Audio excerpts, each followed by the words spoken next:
ताई हा तुमचा मुलगा का? हो. इकडे इकडे इकडे इकडे पटकन. काय नाव आहे तुझं?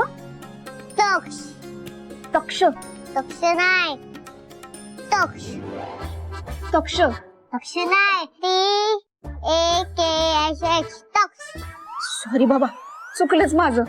तक्ष बरोबर. हा. कितवीला आहेस तू? Junior KG. अरे वा. ताई कसला गोड मुलगा आहे तुमचा. तू चॉकलेट खाणार का? सॉरी, त्याला द्यायला माझ्याकडे चॉकलेट पण नाहीये. वहिनी, तुम्ही त्याला चॉकलेट वगैरे अजिबात देऊ नका बघा.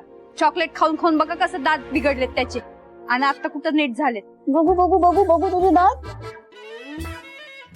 वहिनी, मी जरा दुसऱ्याच कामासाठी आले होते तुमच्याकडे. वेगळं काम? अहो, त्याच्या शाळेमध्ये ना ते वक्तृत्व काय कसली ती स्पर्धा असते बघा. वक्तृत्व स्पर्धा. हा, तीच ती. अहो, तर त्याच्यामध्ये ना ह्याला गोष्ट सांगायची, आणि ते काय बाबा आपल्याला जमत नाही. आणि मला जरा काम पण आलं होतं, आणि तिथं गेलं जरा असे 4 पैसे पण भेटतील. तुम्ही जरा एखादी गोष्ट त्याच्याकडनं तयार करून घेतली तर लय बरं होईल. अहो, एवढंच ना. अहो, टेन्शन कसलं घेताय? मी शिकवेन की त्याला गोष्ट, आणि अशी गोष्ट पाठ करून घेईल की त्याचा शाळेमध्ये पहिला नंबर येईल बघा. असं झालं ना तर मी तुम्हाला लय मोठी पार्टी देईल बघा. चांगलंच आहे की. चला, आपण वक्तृत्व स्पर्धेसाठी तयारी करायची का? हो गोष्ट पाठ करायची. हो. येते वहिनी. या. तक्ष बरोबर. चला इकडे या, इथे बसा. तक्षला मी आता कुठली गोष्ट सांगायची बरं? गोष्ट गोष्ट ससा आणि कासवाची सांगू? हो. एक होता ससा आणि एक होता कासव.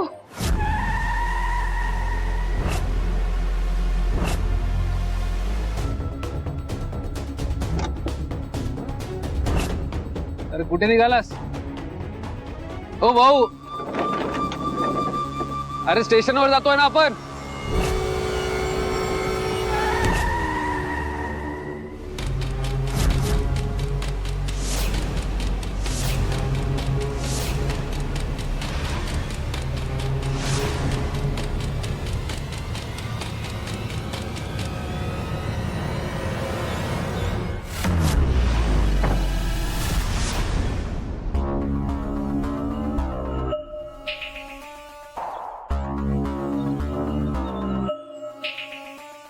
तुला आमच्या प्रॉपर्टीमध्ये हिस्सा हवाय ना म्हणी?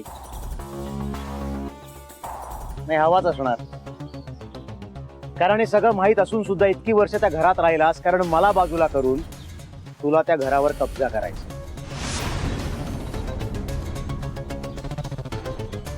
पण एक गोष्ट तू विसरतोयस म्हणी, भालचंद्र सरपोतदारांचा एकच वारस आहे, मी सुजित सरपोतदार. अनफॉर्च्युनेटली एका टाकलेल्या बाईचा तू मुलगा आहे.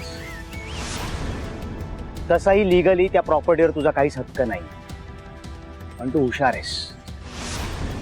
इतकी वर्ष डॅडच्या मागे पुढे करून प्रत्येक वेळेला त्याला इम्प्रेस करत आलायस. तू तुझ्या हुशारीनं ती प्रॉपर्टी बळकावलीस ना म्हणी, तरी हा सुजित सरपोतदार तुला रस्त्यावर आणल्याशिवाय गप्प बसणार नाही.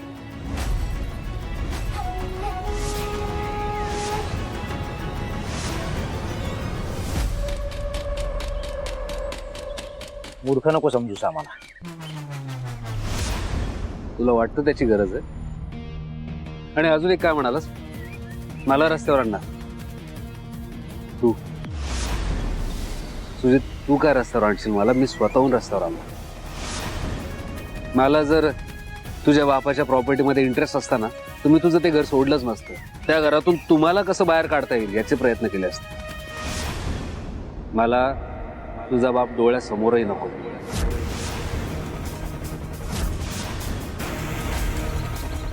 मला आनंद या गोष्टीचा आहे सुजित की इतकी वर्ष मी तुमच्या सोबत तुमच्या घरात राहिलो,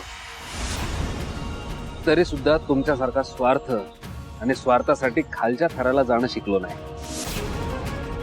आणि हा, आता हे बोलण्यासाठी हा जो तू मला किडनॅप करण्याचा फालतूपणा केलास ना, त्याचं मला अजिबात आश्चर्य वाटलेलं नाही.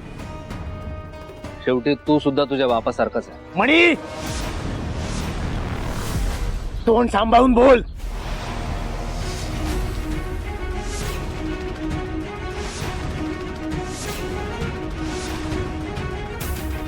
सुजित,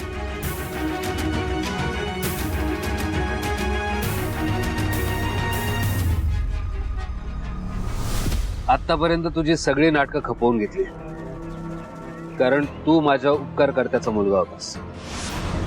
पण आता तू माझ्यावर अन्याय केलेला एका नीच माणसाचा मुलगा आहेस. इथून पुढे तू आणि तुझा बाप माझ्या वाट्याला जायचं नाही. आणि मी माझ्या अवकातीवर आल्यावर कसा वागतो ते तुझ्या बापाला चांगलं माहिती. एकदा घरी जाऊन विचार.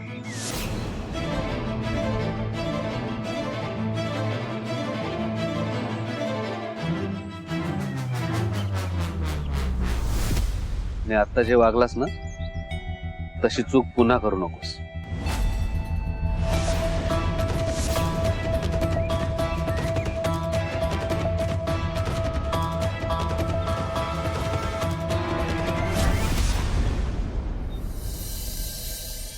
गोष्ट पाठ झाली आहे ना? हो नक्की?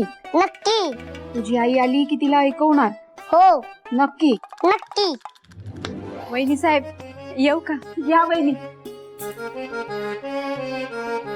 तक्षची पूर्ण तयारी झाली आहे बरं का. गोष्ट एकदम पाठ आहे. आता बघा पहिला नंबर त्यालाच मिळतो की नाही. काय तर झाली तयारी? हो कोणती गोष्ट म्हणणार आहेस? आहा, असं नाही. हा तक्ष, आईला गोष्ट सांगणार आहेस ना? हो.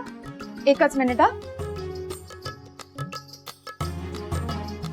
रेडी? रेडी. वहिनी बसून घ्या.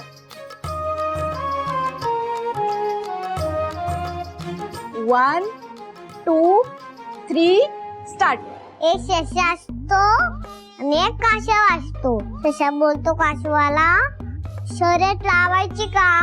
मग कासव बोलतो, नाही, तू तर उड्या मारत मारत जिंकशील, मी तर.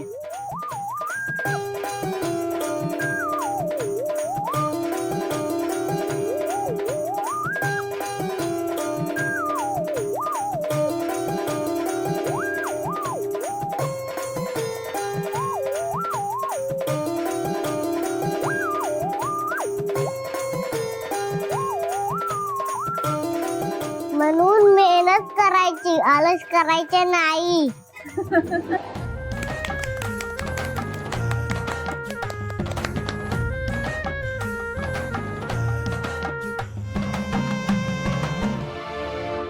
आभारी आहे वहिनी साहेब. आवाज तुमच्यामुळे त्याला गोष्ट सांगता आली. आता उद्या बघा स्पर्धेत जिंकूनच येतो की नाही. अहो ताई, आभार कसले मानताय?